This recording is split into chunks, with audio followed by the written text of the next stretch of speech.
Chères enseignantes, enseignants, chers parents, chers élèves,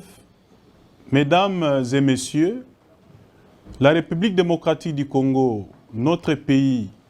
célèbre le 30 avril de chaque année la Journée nationale de l'enseignement.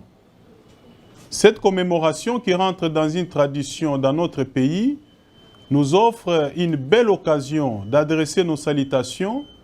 à toutes les enseignantes, à tous les enseignants ainsi qu'à tous nos partenaires qui ne ménagent aucun effort pour la survie de notre système éducatif. Mais avant toute chose,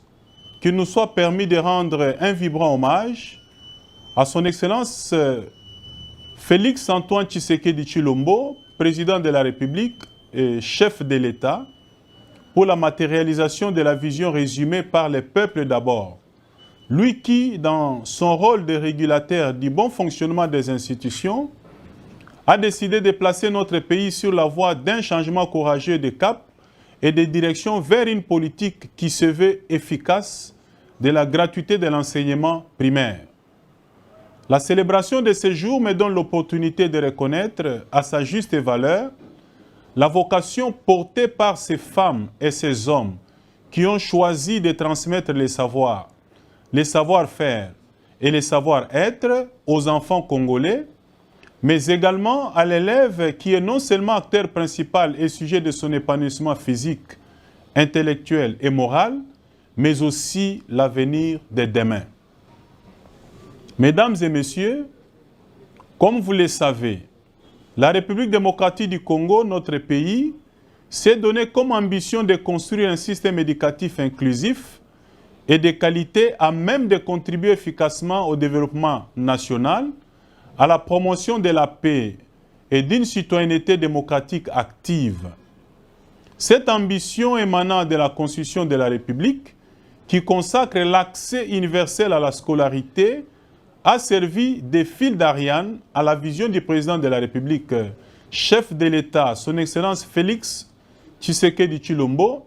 qui voudrait rendre effective la gratuité de l'enseignement primaire. Nous avons pris nos fonctions en tant que ministre de l'enseignement primaire, secondaire et technique en exprimant clairement notre engagement à réussir les défis de la gratuité tout en poursuivant les efforts d'amélioration de la qualité de l'éducation afin d'offrir aux élèves congolais une formation qui répond véritablement aux besoins et enjeux de notre pays. Il est indiqué de noter que d'importantes actions entreprises par les chefs de l'État dans les sous-secteurs de l'enseignement primaire, secondaire et technique se sont révélées jusqu'ici autant courageuses que salutaires. Sans en faire une énumération exhaustive, nous citons la prise en charge d'un nombre considérable de nouveaux enseignants et des frais de fonctionnement des établissements publics d'enseignement. Ces actions, parmi tant d'autres, participent à la cristallisation de la politique de la gratuité de l'enseignement primaire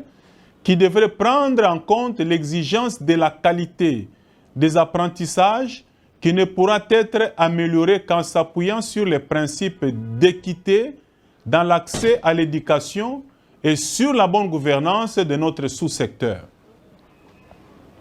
Mesdames et messieurs, la célébration de la Journée nationale de l'enseignement 2021 intervient dans un contexte singulier caractérisé par la persistance de la pandémie de la maladie à coronavirus, la COVID-19,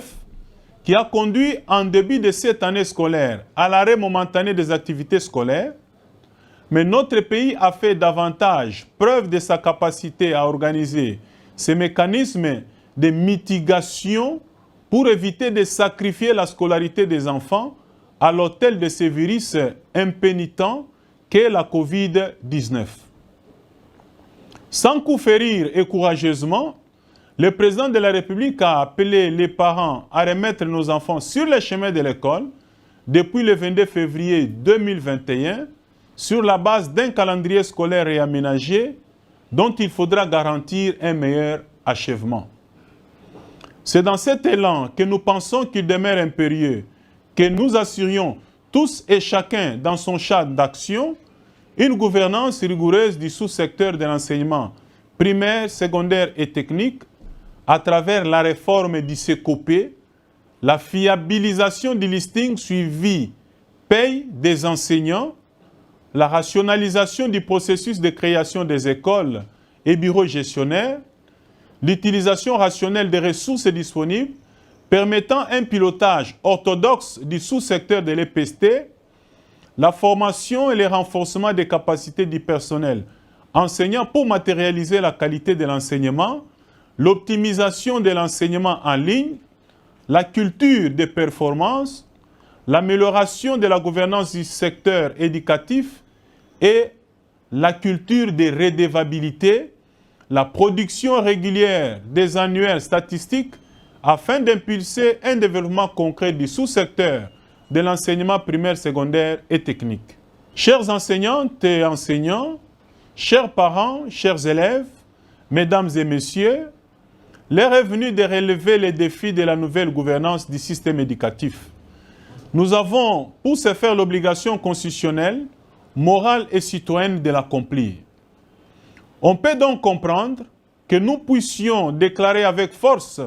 que la politique de la gratuité voulue par les chefs de l'État va être consolidée grâce à l'application de la redevabilité à tous les niveaux de la chaîne administrative, financière et pédagogique. De ce qui précède, il va sans dire que les efforts de l'État dans l'amélioration des conditions de travail et de vie des enseignants ne seront pas ménagés. Les programmes de coopération seront soutenus et évalués en rapport avec les objectifs de la gratuité de l'enseignement primaire, de la qualité et de la redevabilité mutuelle des acteurs et partenaires éducatifs. Somme toute, toutes ces réformes ne peuvent trouver une réponse juste et idoine qu'avec le concours de tous les partenaires éducatifs. Je vous invite donc à vous inscrire sans faille ni atermoiement à relever ces différents défis pour une gratuité effective et rassurante. Je suis donc convaincu qu'ensemble, nous gagnerons les paris de la gratuité.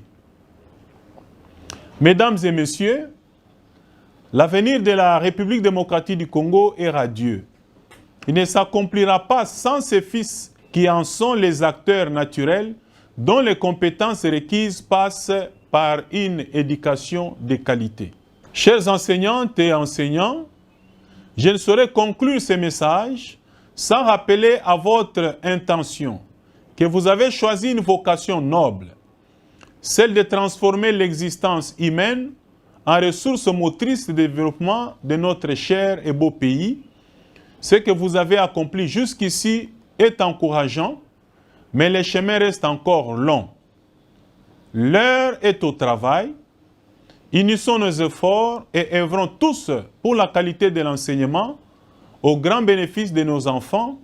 et pour le bonheur de la République démocratique du Congo. Je vous remercie.